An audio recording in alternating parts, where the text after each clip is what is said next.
বন্ধুরা, আজকে আমরা ছিপকল দেবো। এই ছোট ছোট মাছ গেঁথে নেবো ছিপকল দেওয়ার জন্য। মাছটাকে ঠিক এইভাবে গেঁথে নিতে হবে, গেঁথে ভালোভাবে ঠিক মধ্যে শোল মাছ ছেলে মিশ হয়ে যাবে। এইভাবে গেঁথে নিয়ে আমরা জানার মধ্যেই পরিষ্কার করছি, এখানটায় দেবো মাছ ঠিক এইসব জায়গায় থাকে।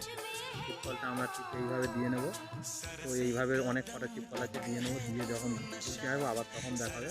বন্ধুরা, ভিডিওটা যদি ভালো লাগে লাইক কমেন্ট শেয়ার আর সাবস্ক্রাইব করতে ভুলবেন না। তো দেখা হচ্ছে তোলার সময়। ততক্ষণ আপাতত টাটা।